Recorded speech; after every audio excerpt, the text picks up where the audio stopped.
Hello and welcome to the audio newsletter for the 21st of June, presented by myself, Kim, and Sarah. Today's newsletter opened with a message from the NatRoad chair, Paul Fellows. In it, he discussed how he had the pleasure of speaking at the Alexandra Truck, Ute and Rod Show in regional Victoria about safety.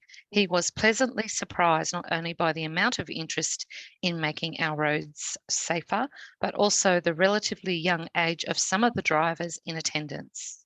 The industry is ageing and the median age of operators is 48.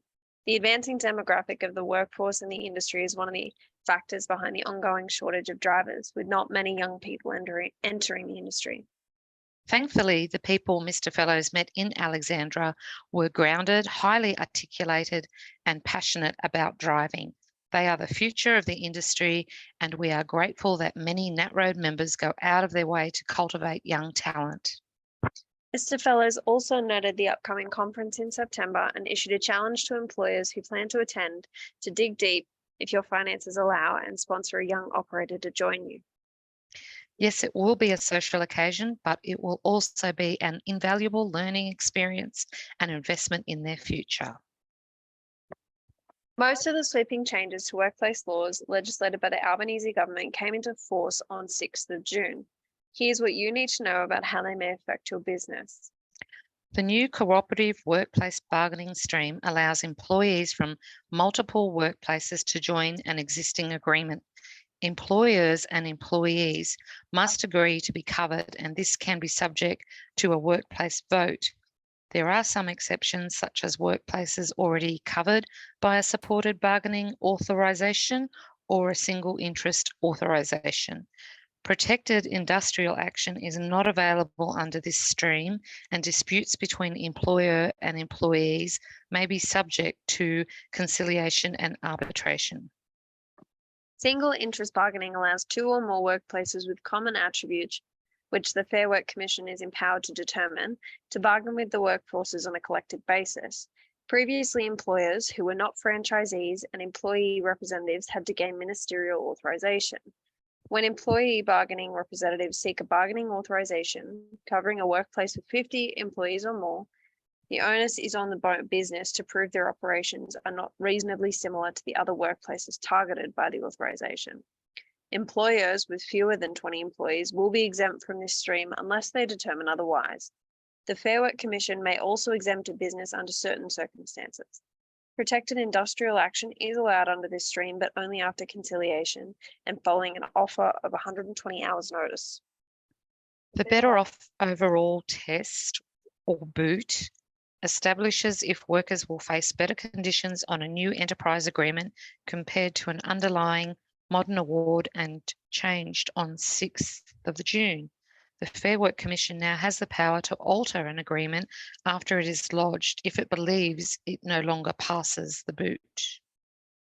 Flexible working arrangements. Employees who are pregnant or impacted by family or domestic violence can ask for flexible working conditions. Employers can still refuse a request on reasonable business grounds, but will need to take extra steps. Zombie agreements.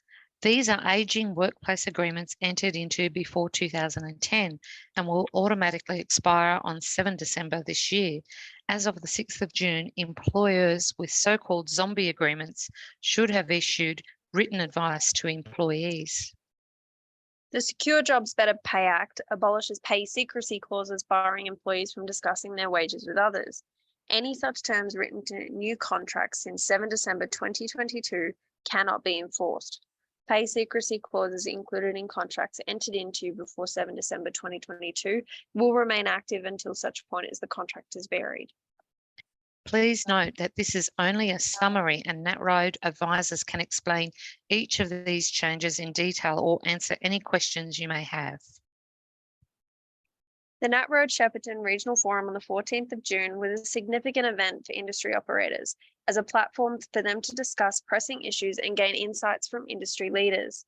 Speakers included NatRoad Chair Paul Fellows, National Transport Commission's Head of Economics Ramon Staheli, Senior Engineer at the Greater Shepparton Regional Council Brendan Walsh, as well as Joey Tarzia and Christy Matthews from the NHVR. The night was finished up with a presentation from NatRoad advisor Edmund DeWett, with a rundown on 2023 workplace reforms and practical ways to respond to them. The NatRoad Regional Forum was not just an event, but a platform for dialogue, learning, and growth, reflecting the dynamic nature of the transport industry. Watch the NatRoad events and network website for future events in your region. We want to celebrate our members for NatRoad's 75th birthday. How did you get into the industry? What are the biggest challenges you have had to overcome during your time in the industry, and why did you join NatRoad? Contact us at info@natroad.com.au or give us a call to have your story in the NatRoad News Spotlight in future. The last few years have been especially tough on the industry, and we have also seen the incredible camaraderie shown by everyone throughout, helping each other and soldiering on.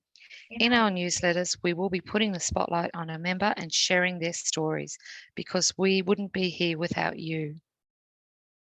If you have an in-house information technology worker, changes by the Fair Work Commission to the Professional Employees Award 2020 may affect you.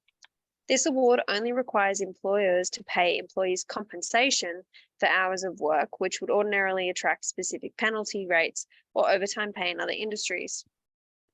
From 16 September 2023, these employees will be entitled to be paid overtime or receive time off in lieu of overtime for working in excess of 38 hours per week. A 25% penalty rate will apply for hours worked before 6 a.m. or after 10 p.m. Monday to Saturday, with a 50% penalty rate applying for Sunday or public holiday work. These are in addition to the 25% casual loading already applicable for casual employees, and there are record-keeping obligations. There are exemptions, so if you're unsure you are affected, ask NatRoad for advice. You don't have to be a user of electronic work diaries to be part of a Transport for New South Wales research project to make the lives of drivers easier and safer.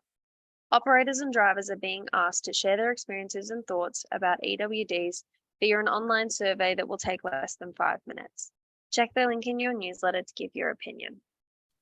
If you have any questions or queries regarding items discussed in this newsletter or would like more information, contact us at 1800 272 144 or email info@natroad.com.au. NatRoad would like to thank Platinum Partner PACCAR and the Dealer Industry Fund for sponsoring this newsletter.